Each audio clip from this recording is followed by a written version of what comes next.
Aujourd'hui dans le Price du Bitcoin Price, Noël approche à grands pas, tout comme les retails qui s'approchent vers le Bitcoin, ce qui accentue le risque pour les prochaines semaines. Et ça, c'est pas moi qui le dis, mais les graphiques on verra d'ici peu. C'est totalement vérifiable, voilà. Joyeux Noël, Merry Christmas, Frohe Weihnachten à l'avance, puisque ma prochaine vidéo viendra dans une semaine. Cependant, je resterai actif sur Twitter X. Et c'est pour ça que je vous prépare un maximum pour cette semaine qui s'amorce. Je vous ai sorti les données les plus intéressantes. Vous aurez 50 USDT à remporter dans les commentaires. Également une tradition sur cette chaîne depuis 2 ans, c'est la fameuse intro inspirée d'une musique de Noël anglaise. Je sais que beaucoup de monde l'attendait, à la demande générale du public. Que tu sois un boule, que tu sois un bear, tes analyses tu penses les faire avec flair. Bah le Bitcoin s'en bat les couilles tes analyses. On va commencer par les supports résistances que j'ai partagés jeudi sur la chaîne, j'ai absolument rien modifié comme d'habitude. Jeudi on était sur du 97 500 $, j'ai dit que le prochain support important était autour des 92 200 $. Et regardez ici, on a pile poil testé ce support, vraiment au poil de ce que vous voulez près, là c'est magnifique. Là c'est parfait. Comme d'hab sur Twitter, ici on avait les 150 de QI qui se moquaient de moi parce que j'ai dit 92 200. Alors j'ai vraiment zoomé un max et on peut voir que ça dépasse légèrement ce support ici. Donc oui, théoriquement on peut dire que CryptoSauce s'est trompé puisque c'est pas ce support là, mais environ 0,08% sous le support. Voilà. La théorie de CryptoSauce ne change pas, très important de ne pas clôturer sous ce support, puisque si on pète ce support avec une clôture très importante, pas avec une tige, on pourrait aller, peut-être un retest ici, jusqu'au prochain support important, autour des 76 000 $, ce qui pourrait faire très mal. Et d'ailleurs, le prochain support majeur ici, c'est pas vraiment les 76 000, mais plutôt ici autour des 63 000 $, donc presque un 50% de crash potentiel. Parce que si on regarde le volume dans cette zone-là, entre les 85 000 et les 73 900, il y a rien du tout.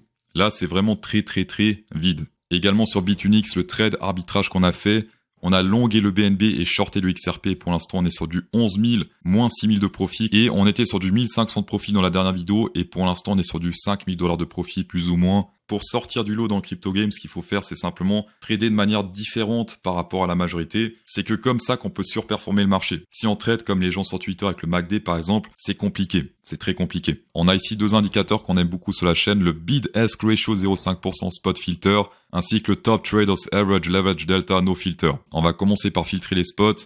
On va mettre sur plus ou moins ici autour des 0,3.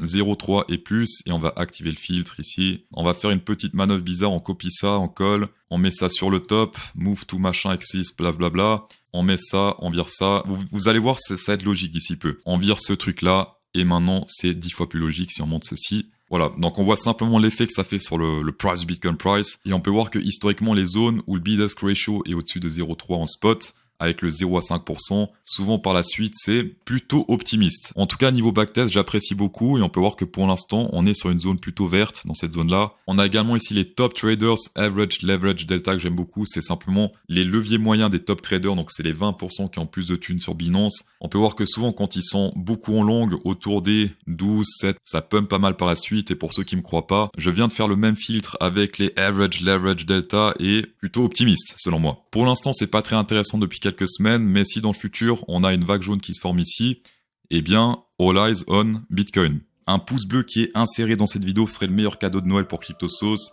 Donc merci d'avance, et pour les personnes qui sont pas encore abonnées, qui tombent sur cette vidéo, qui disent « Attends, c'est quoi tous ces datas que tu partages là, c'est juste incroyable », eh bien, abonnez-vous, tout simplement. On va passer sur la distribution des 50 USDT, bravo à Cuiobu qui a gagné les 50 $.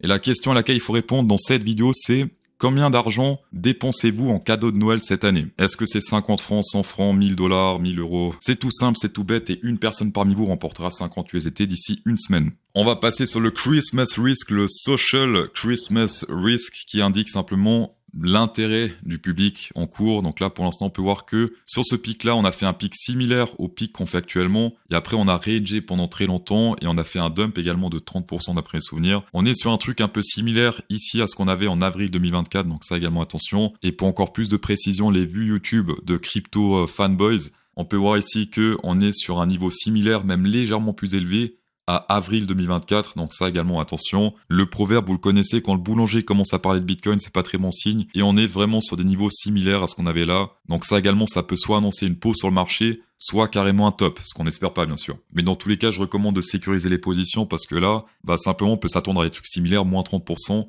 voire plus. Pour l'instant, le dump qu'on a connu, c'est du moins 15%. On peut théoriquement faire 2 fois plus. Chose importante également, ce graphique, c'est du très long terme. C'est pas parce qu'on fait un gros pic aujourd'hui qu'on se pète la gueule demain. D'accord? C'est pas ça. Précédemment, le pic a été fait ici en avril et on s'est vraiment pété la gueule, c'était en août. Le truc à prendre en compte, par contre, c'est que entre avril et août, on n'a pas fait de plus haut sommet. Pour longuer ça ou pour counter-trader les retails, vous pouvez le faire sur les exchanges KYC ou no KYC. Je mets de plus en plus en avant les no KYC parce que le KYC c'est de plus en plus chiant. Bitunix pour l'instant c'est le plus ergonomique selon moi, c'est là où j'ai lancé les 2 trades. Bluefin et Zoomex sont pas mal également, sinon je les mettrai pas en avant. Vous avez 12% de rabais sur les frais sur Bitunix, ce qui est un petit peu avantageux par rapport aux autres exchanges où vous avez que 10%. Le meilleur du KYC c'est BitGet et BingX. Alors le problème avec Binance, qui est également bien, c'est qu'on peut plus faire de futurs enfants, ce qui est un peu dommage. Et un petit truc également pour les whales parmi vous, c'est des whales qui me suivent. Il y a un événement sur BitGet actuellement pour ceux qui font un compte. Pour les personnes qui traitent pour 2 millions de volume durant la campagne, vous avez cette carte-là et également des ronds VIP qui sont offerts. Et également l'avantage pour toutes les personnes qui traitent sur un de ces exchanges,